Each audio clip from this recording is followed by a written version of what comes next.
go to the second part, which is a more crucial part to understand: branching and looping. In branching and looping statements, we have three types of statements: for, while, and do while. To understand simple for statement, now why do we call them as branching or looping statements? They help us to loop or reiterate or repeat a particular code. अगर मुझे suppose 1 to 20 numbers print करना है, I'm not going to write printf statement 20 times. Print 1, print 2, print 3, print 4, print 5, print 20.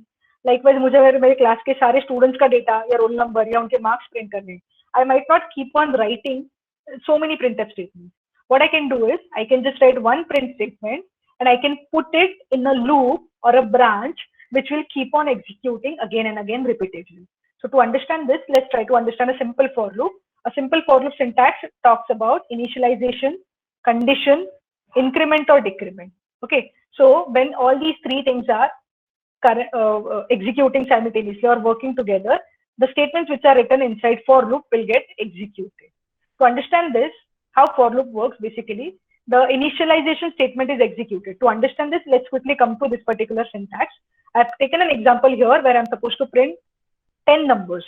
My initialization, first part of the for loop, all of them are separated by a semicolon. Remember always, you all generally put comma here. Don't make that mistake. We all have to write semicolon here where we separate construct of the for loop.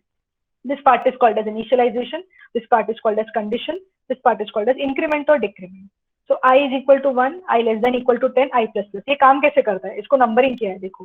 First initialisation होगा, फिर second condition check करेगा. अगर condition true है तो यहाँ आएगा, इसके अंदर जो भी कोड है इसको एग्जीक्यूट करेगा, इसको 1 को प्रिंट करेगा.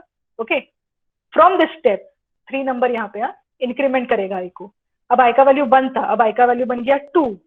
यहाँ से 4 नंबर स्टेप्स वापस कंडीशन चेक करेगा. So I is equal to 1 print हो गया. Now I plus plus check 2 less than equal to 10, yes, print 2. I plus plus 3 less than equal to 10, yes, 3, print 3. I plus plus 4, 5, 6, 7, 8, 9, 10 होगा आई का value. 10 print भी हो जाएगा क्योंकि 10 less than equal to 10 यहाँ आएगा, प्रिंट 10 इधर जाएगा. 10 प्लस प्लस 11 हो गया. 11 less than equal to 10 false हो जाएगा. Since this condition becomes false, सीधा फॉर लूप के बाहर आएगा कोड.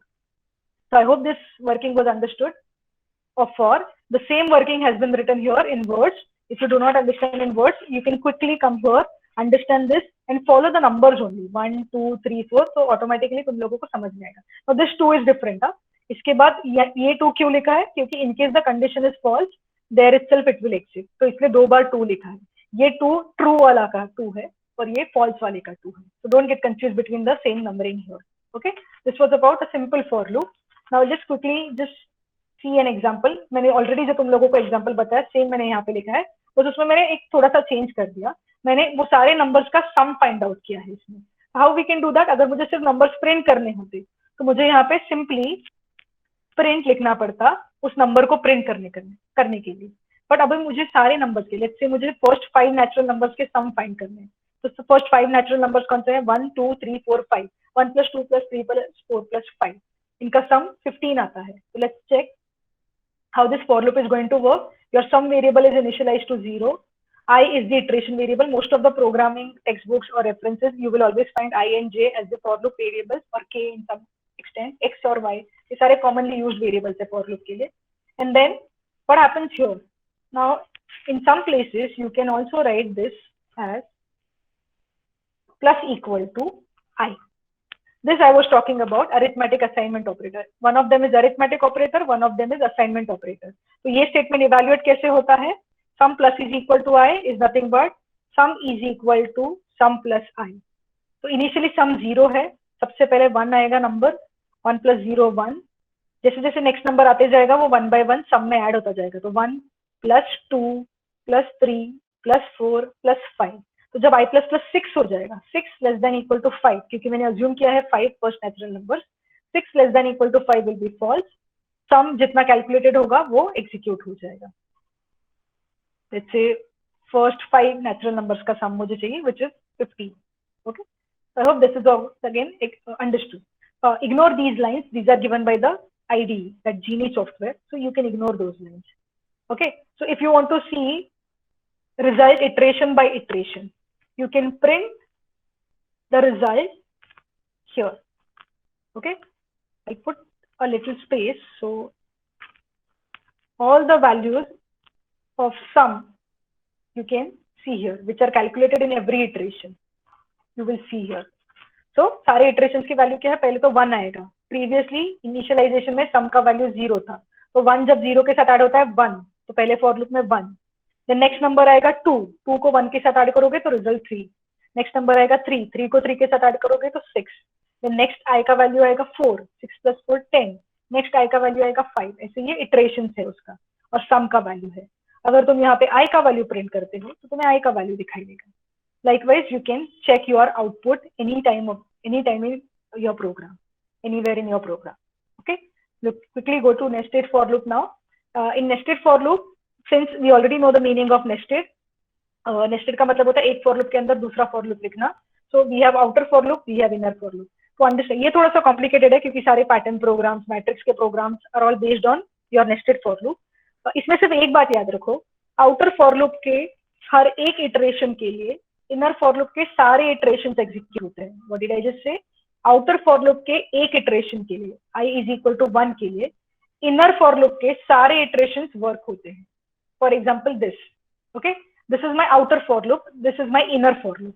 तो आउटर फॉर लूप रन हो रहा है 1 से लेके 5 तक, इनर फॉर लूप रन हो रहा है 1 से लेके 5 तक.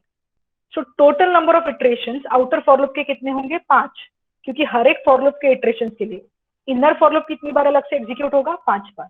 तो a = 1 के लिए b कितनी बार एग्जीक्यूट होगा? 5 बार. ओके, सो a = 1 के लिए b विल बी 1 2 3 4 5. यहाँ पे लिखा है देखो. a = 2 के लिए b वापस से 1 2 3 4 5. a = 3 के लिए b 1 2 3 4 5. a = 4, b = 1 2 3 4 5. a = 5, b = 1 2 3 4 5. तो a के 5 वैल्यू है और हर एक इटरेशन में a के b के अलग अलग 5 वैल्यू है. 5 × 5 total 25.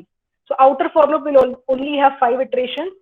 Inner for loop, nested loop will have outer के 5 की वजह से inner 5. So total nested loop का यहाँ पे iterations होगा 25. I hope nested for loop का syntax is understood. We can go for the example now. A simple example जहाँ पे मैंने एक simple सा कोड लिखा है. You can try. This is a pattern program actually, but यहाँ पे मैंने fixed रखा है I और J का वैल्यू. I वेरी हो रहा है 1 2 3 तक, J वेरी हो रहा है 1 2 3 तक. So 3 × 3 9. I = 1 के लिए J will run from 1 to 3. I = 2 के लिए J will run from 1 to 3. I = 3 के लिए J will run from 1 to 3. Every time it is printing star. ये इसको मैं कमेंट कर देती हूँ. ये मैं अभी एक्सप्लेन कर रही हूँ क्योंकि ये मैट्रिक्स प्रोग्राम में हम लोगों को जरूरत है ये वाले स्टेटमेंट का. तो let us just quickly observe the output. सारे लाइन में स्टार्स आ गए. If you calculate 1 2 3 4 5 6 7 8 9 stars I have got. What is the mistake here? I would have seen these stars as 3 stars in one line, 3 stars in second line, 3 stars in 3 lines. I'm assuming them like that. So this printf actually plays that role. यहाँ पे हो क्या रहा है? Inner for loop जो है वो तुम्हारा कॉलम वाइज एग्जीक्यूट होता है, आउटर फॉर लूप जो है वो रो वाइज एग्जीक्यूट होता है. तो even if you consider a pattern program also या matrix also, let's say if I have to display a matrix or a pattern program, there I will always corresponds to number of row iterations. Inner for loop always corresponds to number of column iterations.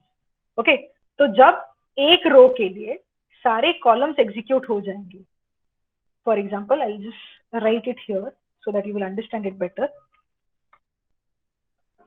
So this is first row.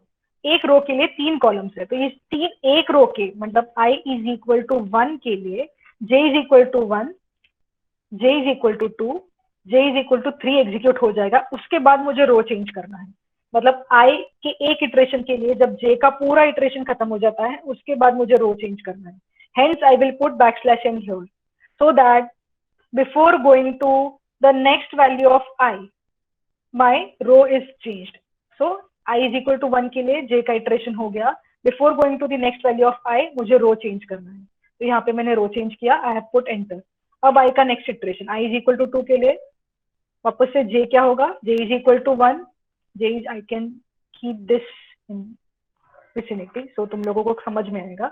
I = 2 के लिए J का ये पूरा run हो रहा है internal for loop, inner for loop. वापस से j पूरा रन हो गया, i is equal to 2 के लिए, it will come across this line. Now I का next iteration, i is equal to 3, i is equal to 3, 3 less than equal to 3, true, j is equal to 1, so first star, second star, third star, वापस backslash है. अब i का value बन गया 4. ये अपने आप नहीं रुकेगा, इसको पता चलेगा कि 4 ग्रेटर देन इक्वल टू 3, ये जो कंडीशन है ये फॉल्स हो गया, जिसकी वजह से तुम्हें ये पूरा पार्ट अभी टर्मिनेट करके एंड ऑफ द प्रोग्राम में जाना है. अगर यहाँ पे कुछ और स्टेटमेंट्स बाकी होंगे एग्जीक्यूट करने के लिए तो वो एग्जीक्यूट करेगा, नहीं है तो सिंपली एंड करेगा प्रोग्राम को. Remember this one. So this is how the for loops are executed in nested for loops. Okay, I hope this concept was clear to you all. Now to go to while and do while loop. In while loop we have, see, these are also loops. What happens when you have a choice actually. Whatever programs we can do using for loop, you can also do them by using while loop or do while loop. But in certain situations, while is necessary to use. In certain situations, for is easy to use. जैसे कि pattern programme में अगर आप while लिखने जाओगे तो बहुत सारे नेस्टेड while और काफी सारा कुछ लिखना पड़ेगा syntax, and it will be very lengthy, क्योंकि जो फॉर लूप सिंगल लाइन में सिंटैक्स कवर करता है वो while लूप 3 लाइन्स में कवर करता है. For example while condition, see the same programme जिसमें मुझे 1 to 10 नंबर्स प्रिंट करने हैं, पहले मुझे उसको मैन्युअली इनिशियलाइज करना पड़ेगा, while के ब्रैकेट में कंडीशन लिखना पड़ेगा, फिर उसको मैन्युअली यहाँ पे इंक्रीमेंट करना पड़ेगा. सो जो फॉर लूप एक ही लाइन में सिंटैक्स इंप्लीमेंट कर रहा है वो मुझे 3 लाइन में सेपरेटली करना पड़ रहा है. Okay, when to use while loop then? Is it really less important than for? No, not at all. It is also as much as important as for loop.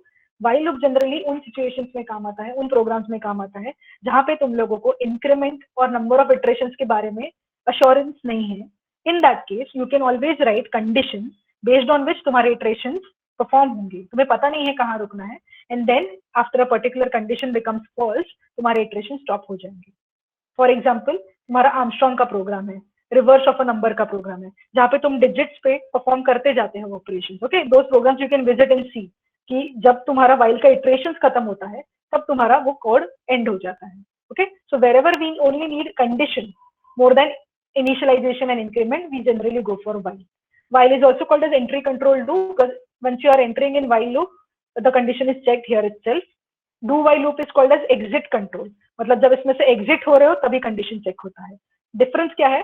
जब यहाँ पे एंट्री हो रहा है तभी कंडीशन चेक करेगा. If condition is true it will enter the while loop, execute the code, otherwise no. So while loop is either executed or not executed. Do while में ऐसा नहीं है. Do while में this entire code inside do while loop is at least executed once, क्योंकि entry point पे कुछ condition नहीं है, तो ये पूरा कोड एटलीस्ट एक बार एग्जीक्यूट होगा और उसके बाद कंडीशन पे डिपेंड करेगा कि इसको रिपीटेशन कराना है या नहीं कराना है. Again if you closely observe, यहाँ पे मैंने कोई भी सेमीकोलन नहीं लिखा है. ओके, क्योंकि ये टर्मिनेट यहाँ नहीं करना है. डू वाइल में यहाँ पे टर्मिनेट करना है, क्योंकि अगर ये कंडीशन ट्रू है तो ये जाएगा रिपीटेशन के लिए, अगर ये कंडीशन फॉल्स है तो डू वाइल कंस्ट्रक्ट यहीं पे टर्मिनेट हो जाएगा. इसीलिए डू वाइल लूप में यहाँ पे सेमीकोलन लिखते हैं हम लोग. So there are certain programs for while and do while also. I'll not cover them now because I am falling short of time, I guess, a little, and I have to cover a lot of other topics ahead. So I'll mail you all these programs along with my PPT. We can directly go to jump statements. Again, we can actually jump on jump statements. We can jump from jump statements. Break, continue, go to. Break is used in switch case and break is used in loops also.